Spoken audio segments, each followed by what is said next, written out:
Fairly casual thing. I have promised a couple of things that we'll do this evening. First of all, hello. I'm Wes Johnson, known as for around here, a video game voice actor in games such as Fallout 3, all of the Elder Scrolls, starting back with Morrowind, then Oblivion, and Skyrim. And I've done some Star Trek games. We can get into all that, a few things. I've done some movies. Most notably, John Waters' A Dirty Shame, in which I played a biker by the name of Fat Fuck Frank. Yeah, so as you can see, it's not just a pretty name. I'm not sure how to make the, there we go, lovely. You guys all seeing what I'm seeing? Mm-hmm. Terrific.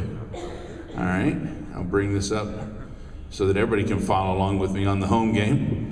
Done a few other movies. I have had the, well, actually in The Dirty Shame, the best thing about that was I was the biker boyfriend of Selma Blair. Selma Blair played my girlfriend in an NC-17 film.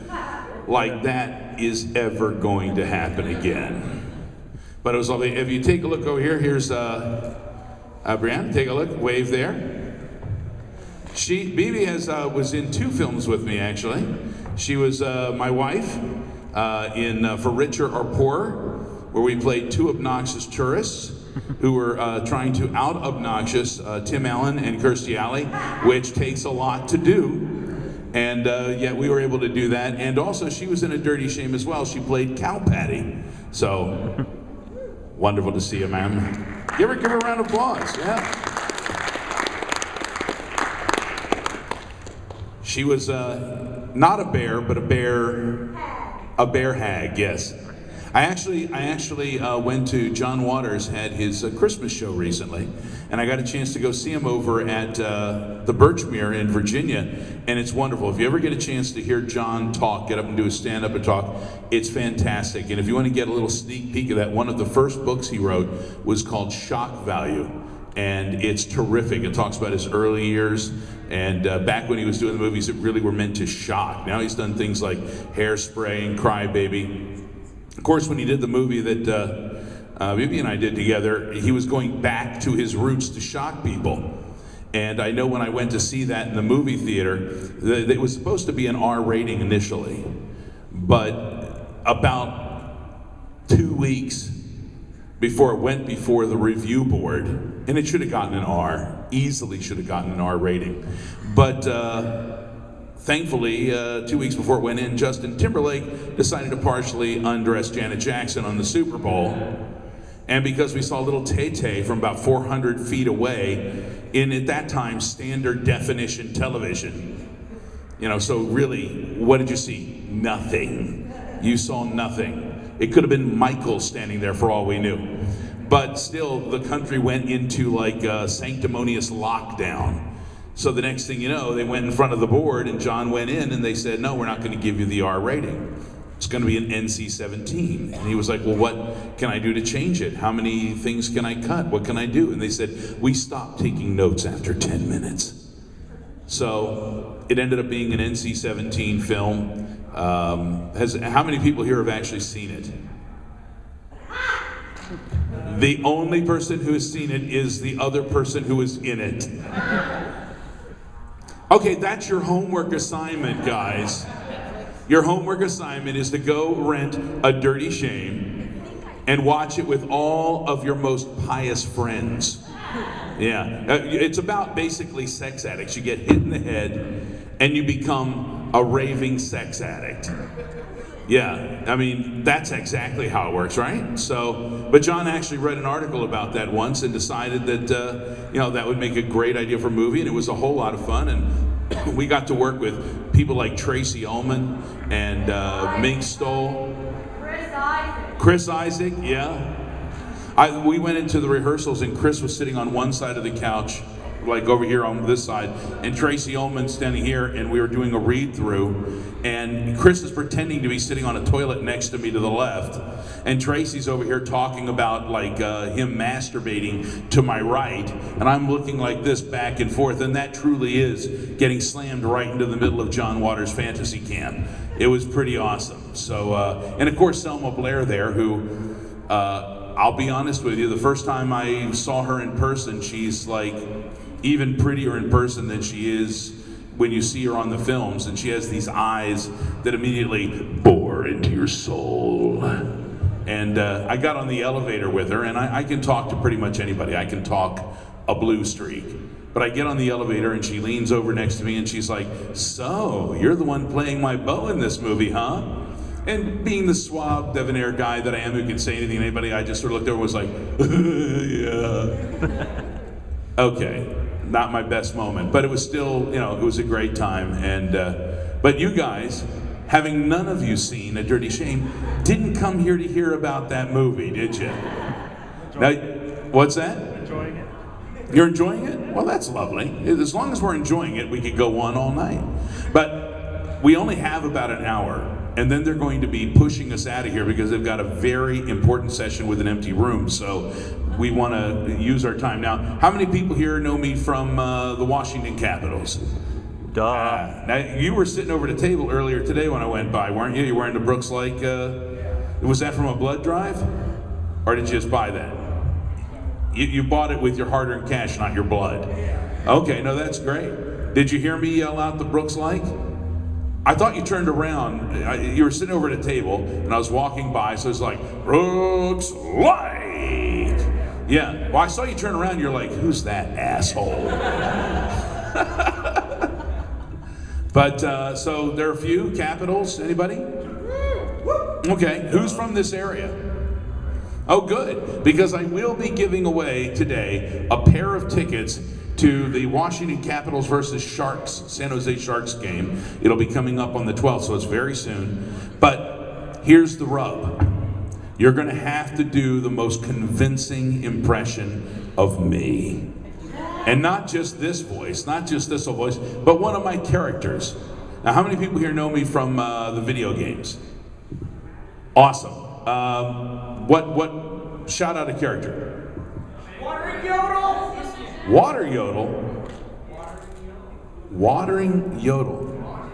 Wandering Yodel. That was not me. A majority of the characters from Fallout 3. What's that? A majority of all the characters from Oblivion.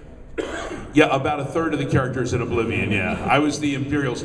A lot of people were, when we did Oblivion, didn't like the whole idea that one person would play an entire race and they would all sound exactly the same. But from a paycheck standpoint, I kind of loved it. Wes, we're going to need you to come back in and read for another 5 years. Awesome. So that was great for me, but actually doing Oblivion, I'll talk about that for a second, that was pretty cool because everybody was doing the plain standard voices, but we got to one character and they said, let's mix it up a little bit. This guy's a little more evil, and Mark Lampert, he is the voice director over at Bethesda, and he was directing me at the time. And he said, this guy's really like the epitome of evil. He's dark black at heart. Can we do a little, change it up a little bit? So we played around with it and we came up with Lucy and LeChance, you know? And in my mind, I'm closing my eyes and I'm imagining somebody who's decrepit. I'm imagining that he's thin and gaunt and the hair is hanging in strings from his head. And I'm just like, dear child of Sithis, you will kill Rufio. And we had a great time with it, you know, trying to figure out exactly which character was going to be Lucy throughout there was kind of tricky because we had, you know, pages that looked like a phone book. You go into the studio, you sit down, and there's all these pages, and they're little paragraphs, paragraph, and each one, he's like, you're mad in this one.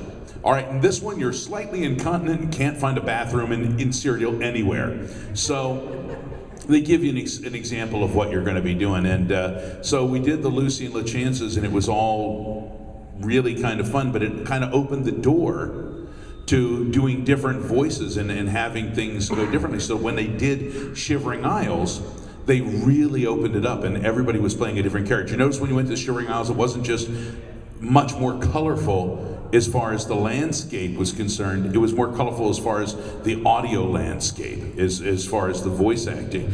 And I got a chance to do Shea Gorath for that one, which was just wonderful. I loved Shea Gorath, and a lot of people would write to me and say, where the hell is this guy from? It sounds like he's from Scotland one second, and then it sounds like he's from Ireland another. Can't you hold an accent? It's like, yes, I can. But I was doing it intentionally, you see, because Shea Gorath has split personalities. You got dementia, you got mania, he's both sides. So sometimes he'd be speaking with an Irish accent, and he'd be talking to you, and he'd be quiet. And then suddenly he'd look into your eyes and say, I want to skip rope with your entrails. And suddenly he's very Scottish. And when I start talking Scottish, do you know where I'm getting that from? It's basically Billy Connolly. I love Billy Connolly. Anybody seen Billy Connolly stand up? Fantastic. If you haven't, go online tonight in your room when you're bleary-eyed and hungover from MAGFest and type in Billy Connolly colonoscopy. You'll come up to me tomorrow and say, God bless you, Wes. That was the most wonderful thing I'd ever seen. I haven't had a colonoscopy, but I'm so looking forward to one now. So let's see. So there's that. There's Oblivion. Now, how many people here think they can do an impression of any of my characters? There's Fallout 3. There was Fox. Any of the Super Mutants? Fox and the Super Mutants. I don't know why they're not shooting at us. I love how Fox says this after we've just massacred 45 people and dead bodies are laying all around us, and Fox is suddenly talking about how peaceful everybody is around us. Yes, because they're all dead. Thank you for using your Gatling machine gun, taking them all down before I could level up 1 inch or iota. Thanks, Fox. Thanks a lot. Yes, I play the games. I play the games that I do. First of all, it's important if you're a video game actor to play video games, to get involved in that, because you guys know if you're playing an RPG, a role-playing game, you really get into that world. By a show of hands, how many people have actually dreamed about the video game after they've turned it off for the night? Yeah, you're suddenly in that world. You're running a little funny in third person in your dream, and you're swinging a broadsword like it was made out of cardboard, right? Yeah, me too. And the funny thing is, you start playing at night, it's dark, you gotta get up in the morning, you gotta go to work, and you're like, I'm just gonna play for half an hour. Mm-hmm. Just a little bit. Yeah, next thing you know, you hear the birds chirping, and you're like, you sons of bitches. Sons of bitches, birds! Your day is toast. I've been there too. But the fact of the matter is, you get so immersed in the world. To give you a case in point, the first thing I did for Bethesda was Morrowind. And I went in there and they showed me a picture of the character, and he was this little, funny little bald-headed guy, little goatee. When you first walk in, it's like, yes, we've been expecting you. Come right in. Offers you a sweet roll. What would you do? So I play this character. But because we were still doing voices that were for entire races, every Breton in Morrowind sounded like a 67-year-old bald man, even if you are a young, strapping magician. And the problem is, these people were playing this game, and they chose Breton because they wanted to be a magician, to have extra powers. They wanted to play the magic world. Unfortunately, when they start getting into a battle, I voiced their battle like they were a little bitch. Suddenly you're like, don't hit me, no. And these people are like, I am a mighty Breton. I am a mighty Breton. I don't scream like a bitch when I'm hit with a sword. Next thing you know, they're online. Suddenly it's like, Wes Johnson does not represent the Breton. And the next thing you know, there's a Wes Johnson replacement mod. The Breton voices must go. Their testicles need to descend. and I'm the man to do it. So there's the mod, they changed the whole thing. So I mean, but the thing is, when I was doing that the first time and I'm doing this, I'm thinking it's more along the lines of like animation, thinking one character. It was a one-dimensional kind of thinking on my part until I went in and started playing Morrowind and getting obsessed with Morrowind. 300 hours deep into Morrowind, you know? My wife going, hello? Shaving, bathing, anything, you know? So, is that your experience, guys, as gamers? Yeah? You forget to eat. Now, I know what you're thinking. You're looking up here and saying, you've never forgotten to eat. But you do. You forget to eat. You know, your people come to the door to see you, and you got dark circles under your eyes and a big growth of stubble, and that's just the ladies. So, I discovered, however, that when I'm playing the game, when I'm actually playing the game, I'm not listening to my own voiceovers. I wasn't listening to the orcs. Maybe the first time they come out. First time I see the orcs, I'm going to listen to them. First time I see the Bretons, I'm going to listen to how the scene works. Because I want to know if it works in the context. Do I buy it within that world? And then I forget about it. Because the character that I'm playing is the one right here. The one that I'm playing that's in my hands, that's in my head. That is the character I'm playing. So I wanted it to be completely immersive. And so I went into Oblivion really with a different mindset to how I voice things for Morrowind. And I think it worked a whole lot better. I really enjoyed it. I would go sometimes so deep into it, especially like when I was doing the Lucy and LeChance voiceovers and my eyes were rolling in the back of my head. They thought I was kind of possessed in there. But if you're in the moment, if I'm really feeling it, and that's where the acting of voice acting comes in. If I'm really feeling it, if I can see it in my mind, then maybe when you're playing it, you can feel that conviction. And that's what you're hoping for. I'm really hoping that when you're playing the game and you hear the characters, and when Lucy and LeChance jumps out at you suddenly and says, you know, you've betrayed us and all this, that you're shocked and a little, what? And that you've built a little bit of a bond with them, because when they cut his nuts off, we want you to be sad. But I didn't know they were going to do that. I didn't know they were going to do that to Lucy, and I just knew his lines finished. So I'm playing the game, and I'm like, oh my God! You know, you may feel bad when you're looking at somebody's corpse hanging up there with their doodads disconnected. But imagine when you really feel like that's you.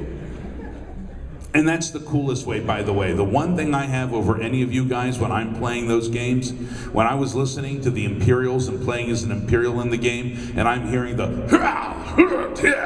that's really me doing it. So it's kind of a cool thing. So how many people out there think that they do a pretty good impression of the Imperial Guards? There's one right over there. Anybody here? Halt, criminal scum! No one gets away with that in my city. Your stolen goods are forfeit. Remember, folks, even if I am up here, sitting at this table, and you are downstairs in the dungeon stealing something from merchandise, I will know and you will be arrested. Because that's just how it works. Okay, so we got one person. You think you're the Imperial Guard. How about the Lucian LeChance? Dear child of Sithis. You're good for Lucian? All right, we got a Lucian over there. What about the Sheogorath? We've got a couple Sheogoraths, 2 Sheogoraths. Now, what about, say, Fallout 3? How about Fox? Fox, some super mutant over there, or Fox super mutant over here? Yeah? Now, nobody saw it. Fat Fuck Frank? Anybody? Anybody? No? Jimmy, you? Yeah, Jimmy can do that. Thank you, Mrs. Stickles. I appreciate I'm your daughter's #1 fan. How about Hermaeus Mora? Anybody play Skyrim, play Hermaeus Mora? Yeah. You know, that is the weirdest voice that I think I've ever done. It really was. When I was doing Hermaeus Mora, it's like, as far as the Daedric gods are concerned, he's the one who must roll up on a short bus. It's just, you know, I'm doing this one. Hermaeus Mora. And they're doing the voice like this. People are like, how much processing was on that? Pretty much none. Pretty much no processing. Really? Very little processing even on in Fallout 3 on the Protectron robots, which I loved. I love the Protectron robots. They're like Robbie the robot, and I love them. And I was bitterly disappointed when they decided only to use West Coast actors to do Fallout New Vegas. Because suddenly, the same company that makes a robot that sounds like Robbie the robot on the East Coast back in the pseudo-1950s of Fallout lore, when you get to the West Coast, they're voiced by Chris Tucker. I don't know why, but I would have liked to have at least done the Protectron robots. I felt very close to those guys, you know? Any Protectron robots out there? No? Protectron robots going once, going twice. Nice flask, sir. Very, you know. Chris Tucker, you can do Chris Tucker? Wrong game, sir. All right, well, what I'd like to do right now to make this very quick, anybody here, stand up if you want to come to the front. Oh, you two gentlemen. No? No, you're leaving. All right, everybody wave goodbye. Turn around, wave goodbye. Say bye, Dylan. Bye. Yeah, see, that's the problem with going to the restroom at a panel or at a stand-up comedy show. It's never a private endeavor. So I've got the microphone right here. So what we're going to do is we're going to take turns, and we'll get to some more stuff in a few. Okay, Carrie, still with us? I'm Hanging in there? I'm not nearly drunk enough. Now, let me tell you something. This is different. People yawning tonight is different at 12:30 at night than my normal Q&A panel, which has been at like 9 a.m. on Sunday morning, where people are just medically in a coma after everything they've done at MAGFest. So we're gonna do. You guys are gonna vote on yourselves, okay? You're gonna vote by the most applause at the end. We're going to do a competition who can sound the most like some of my characters. You can do any one of my characters, and the winner is going to get a pair of Washington Capitals tickets, valued at $90 a ticket. So. You're going to punch them in the face when they leave and steal the tickets? All right, just to let you know, Carrie in the Vault 101 shirt is going to pull out like a, what's a good, a gag? I've got the rolling pin in my room. You have the rolling pin in your room? Yeah, but it's like, wait here, I'm going to get a rolling pin and I'm going to come back and steal that from you.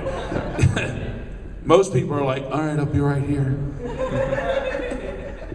So, Chris, are you going to be the first here? All right, now, so you're going to do Shea Gorath? Lucy and LaChance. All right, ladies and gentlemen, this is Chris Naosi. Now, Chris, you guys may know him better as Kerbifer. Yes. Is it working? We got it on? Is it? Now it is. There it is. Cricket. They don't know me as Kerbifer. No, they don't. All right. You sleep rather soundly for a murderer.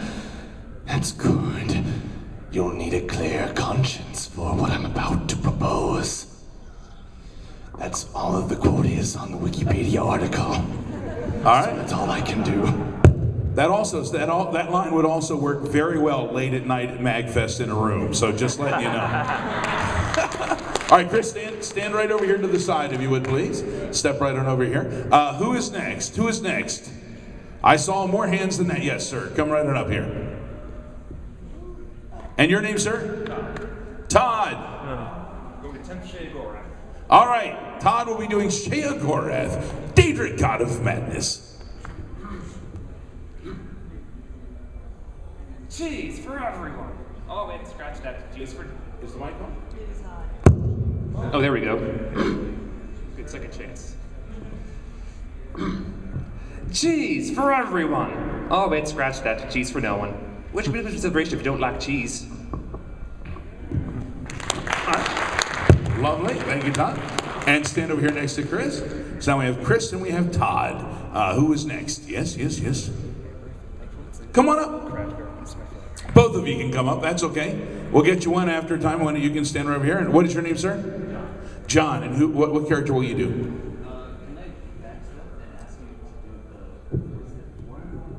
Oh, Hermaeus Mora? You want to hear a sample? All right, now here we go. Sound like you're yawning. I am Hermaeus Mora. Was she a great big fat person? No, he has like 40 million eyes and tentacles. Okay. He's a Buffalo very Bill. Chaluthu kind of character, you know? Can I have a line? I don't know. What should I? Can you give me something to say? I think I remember them. They put them on paper right in front of me. I don't have to memorize anything. Sorry. Can you just give me anything to say then? I want you, well, let me ask you, what do you do for a living? I'm a teacher. You're a teacher. I want you to turn around and in the Hermaeus Mora voice, pretend that you're teaching your class any lesson. Because Hermaeus Mora is all about knowledge. Oh boy. All right. Today, class, we will be studying the gerund. The gerund is the noun form of a verb.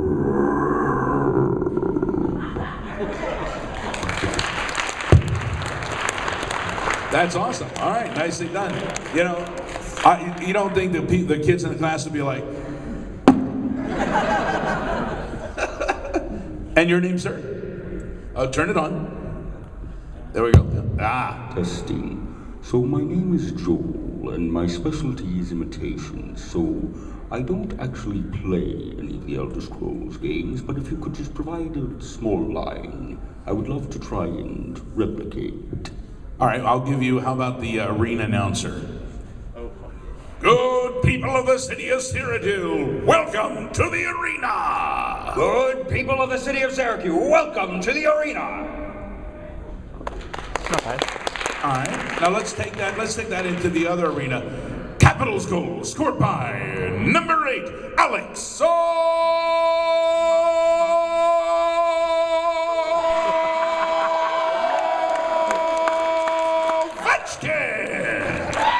Capitals goal scored by number 8, Alex Ovechkin.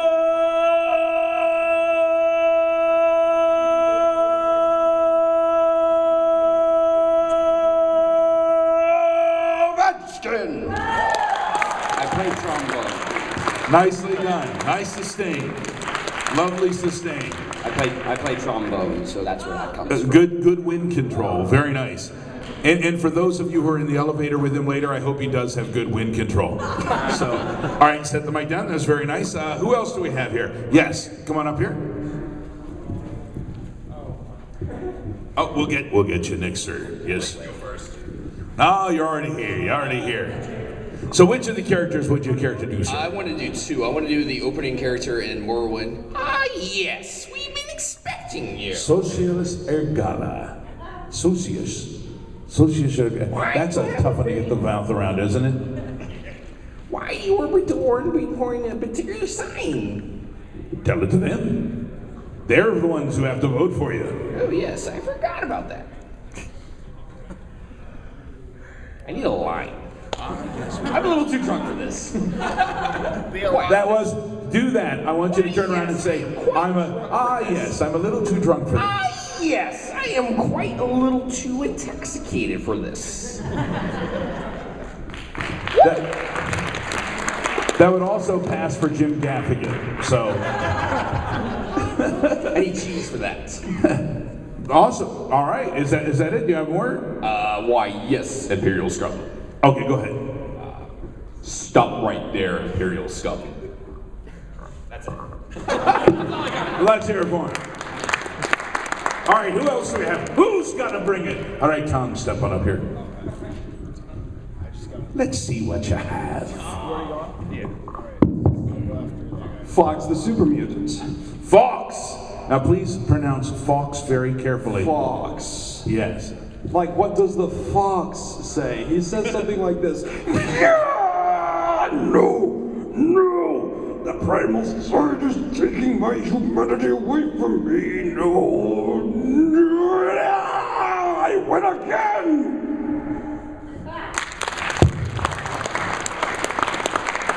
By the way, just to let you know, Fox is the best voice for relieving constipation. There is that. Anybody else? Yes, come on up. What is your name, sir? Jonathan, and which character of mine would you like to do? Push the up button. There we go. Found it. I am also going to do Fox. Fox. I am going to do a deleted scene. Oh. Yeah. I practiced. Don't worry. Okay. Can I consult my lines? Check your script. Fuck you, Cronson. Are they written on the back of a milk carton? It's a Chewy bar. Oh, okay. Box. As that guy, also a lot drunk. That's okay. People don't know it, but Fox was invariably drunk all the time. This is the thing. We're from Virginia. Everclear, you can't buy it in Virginia, but in Maryland, you can. 95% alcohol. Can I get some laughs, guys? Just a couple. Middle row. To the impression with you, sir. Of course, my immunity from irradiation makes me a better candidate for serving in there. Because my radiation immunity, it makes me a better candidate. You know, he knows. He knows. You guys might not, but come on, guys. I got laughs. That's all that matters. And when I make it to the finals, I have other lines to read. So. Awesome. All right. Now, who else? Was there anyone else? Yes, sir. Step right up. Try and beat that one. Guy in a suit. And Cyrus, tell me what are you going to be doing for us? I will go for Shea Gorath today. Shea Gorath. All right. And I'll tell you, I don't give a fiddler's fart whether you vote for me or not. All right, let's hear from him. Is there anyone else? Because my goal is to have everyone sitting out there up here, which won't leave a lot of people up here. But yes, sir. Come on up. Every man for himself. Even that guy. How have you been, sir? I'm doing well. Which character are you planning to do? The Imperial Guard, all right. What's that?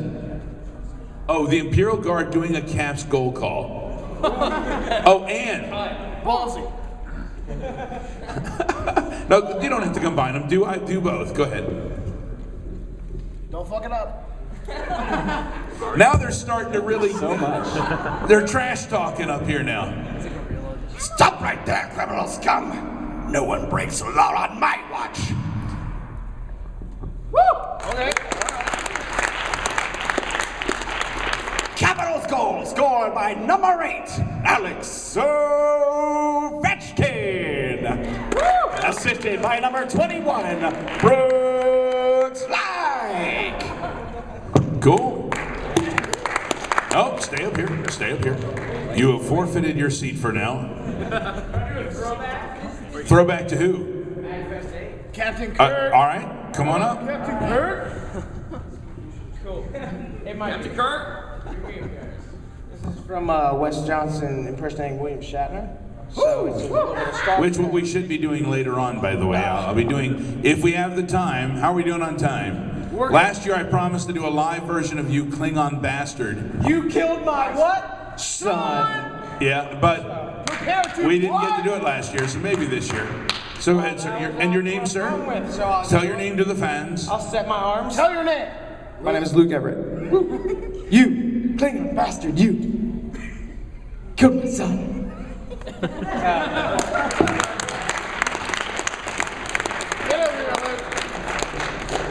All right, folks, come on out here. Line up in front of the table. Is that it? Is that all we have? I think that's it. No one else will. Oh, everybody line up in front of the table here, please.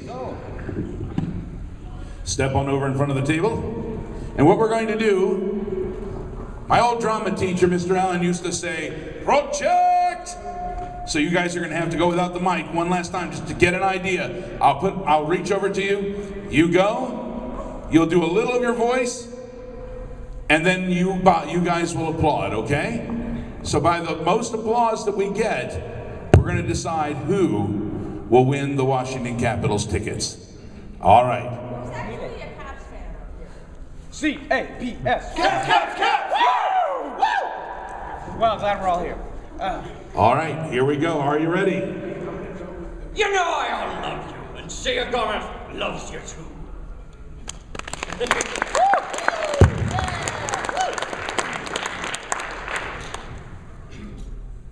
You sleep rather soundly for a murderer.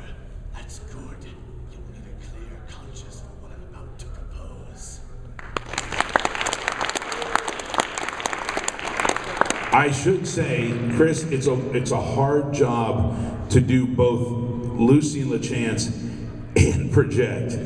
You want to hear it? Try it one more time, real quick. You sleep rather soundly for a murderer. That's good. You'll need a clear conscience for what I'm about to propose.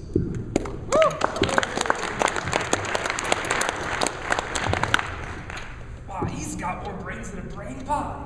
Oh, brain pie. Care for donuts?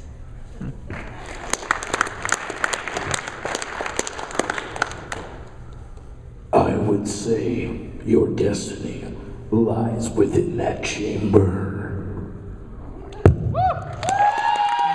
Make some more noise. Come on, make some more noise. No. That, you can't do that now, sir. Pass it on there. Trash pants. Trash pants. Money pants. Test. And remember, class, write your name on your paper or you get a 0. Yeah, how many people out there have had that teacher? Yeah. Strange. No one messes with us when I'm around with you. Was that Fox or Yoda? I'm not really sure. Fox doing his best impression of Yoda. It's intelligence.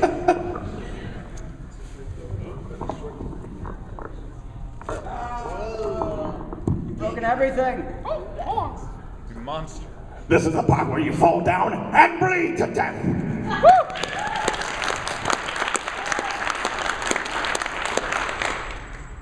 So anyways, Alex...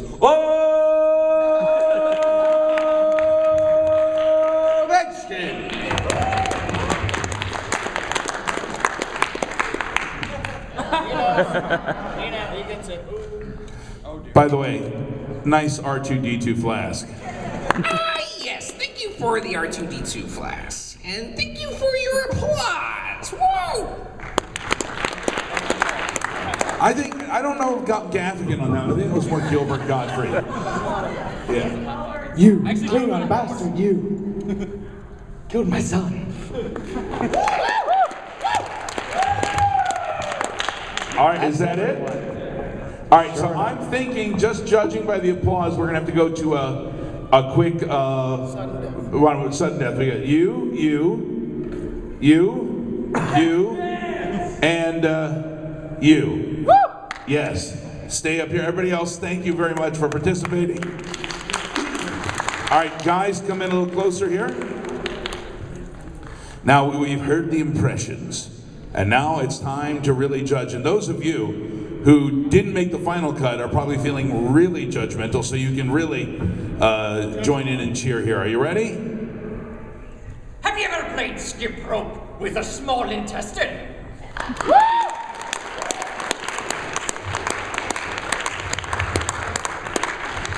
Something really gross and scary because I have to speak into the microphone to hear it.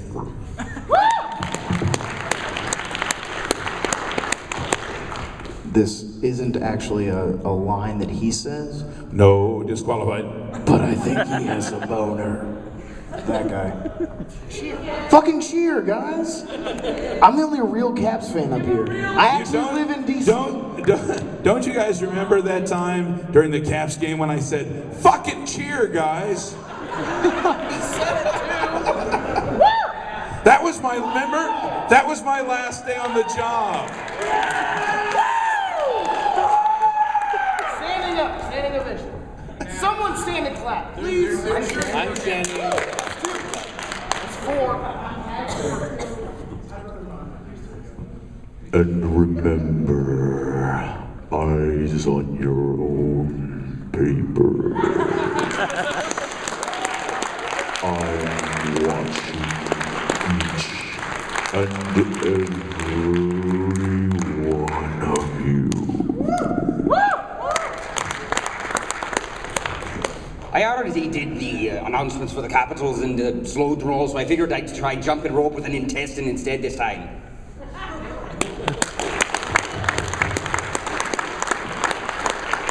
All right, ladies and gentlemen, just judging by your applause, I'm thinking that it's probably going to have to go to Hermaeus Mora as a teacher. Yeah.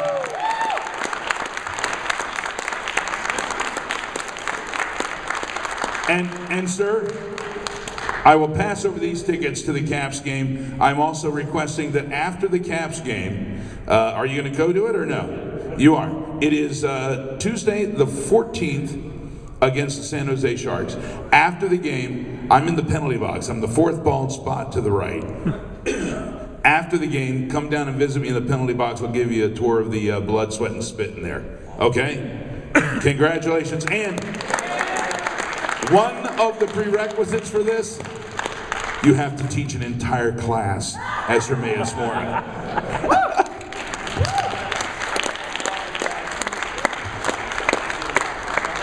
Nice. Ladies and gentlemen, let's hear it for Kerber. He is heading off and going to bed.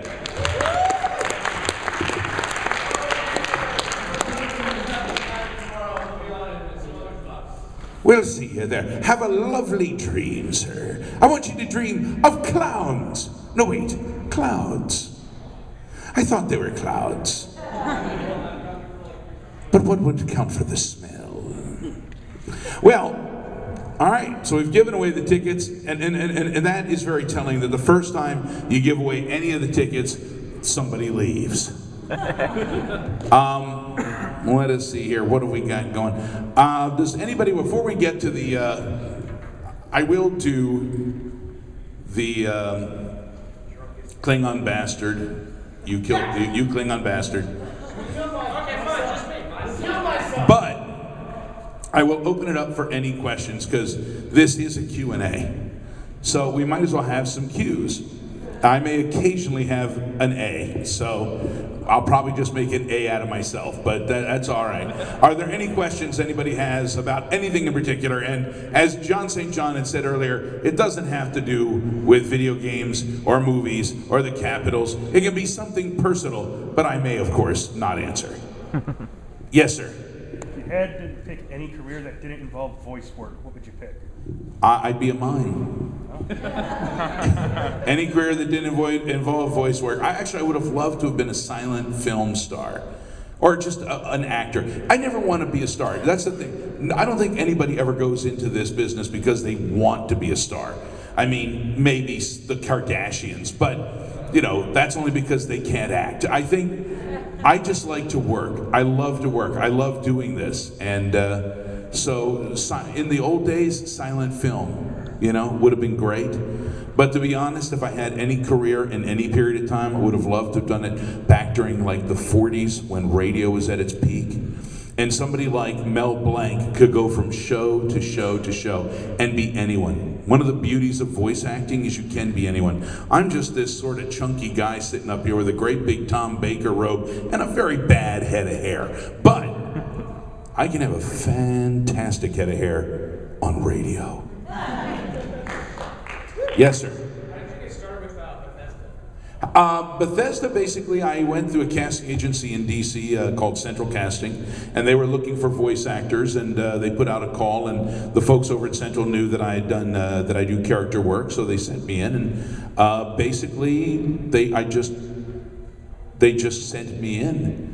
I was just one of the people. They said, you want to use this guy? And they gave me some characters. And the first time I sat down with Todd, who was doing the voice directing and such for Bethesda at the time, they would sit down and tell me about a few of the characters. We go in, we try a few till we found one we liked, and we go. So I started doing voice acting basically because I was doing acting. I was doing sketch comedy.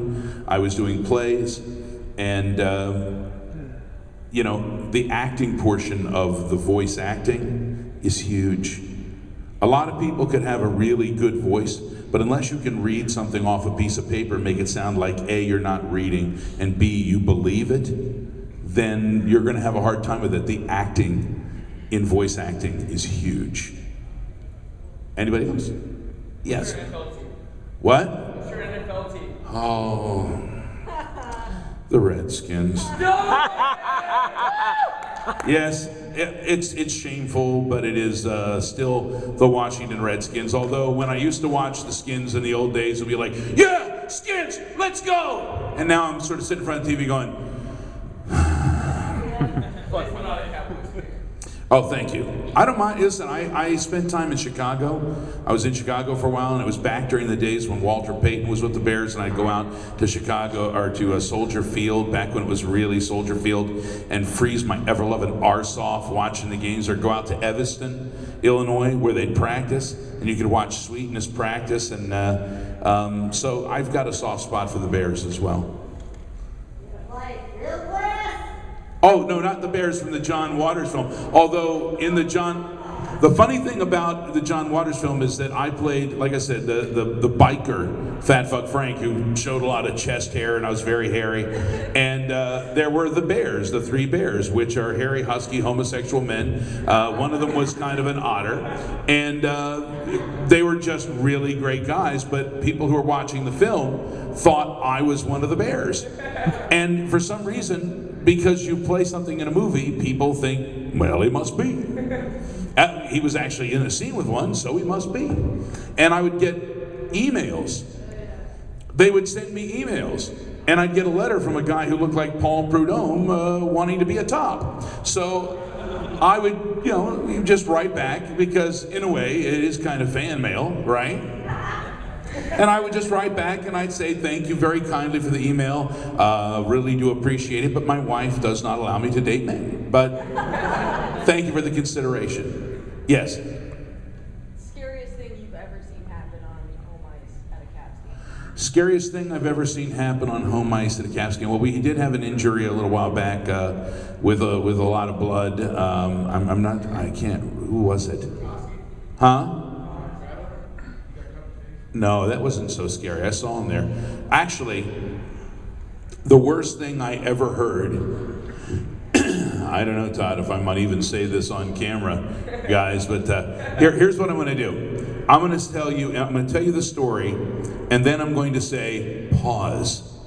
And I'll tell you what it is, then you can restart. But the worst thing I ever heard at a Caps game, because I'm sitting in the penalty box, there's no glass between the boxes, I mean, recently it's been a pleasure to hear, Tom Wilson jawing to the opposition and back and forth. And sometimes you get some real talkers, but the worst thing I ever heard was Matthew Barnaby back when he was playing with the Rangers. And it was one of those games where there were penalties out the wazoo. One of the most penalized games ever.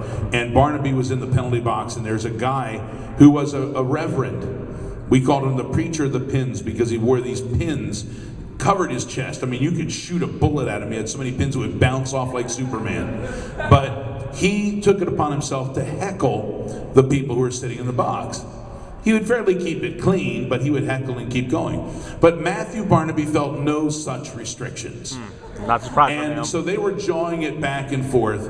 And we have the NHL officials in the box are all current policemen, military types, this sort of thing. So they're all, hardened, grizzled kind of guys. They all gasped when he said what he said. You heard it was like a combination of and oh, like the Sopranos inside the box when he said this. Okay, here's what Matthew Barnaby said.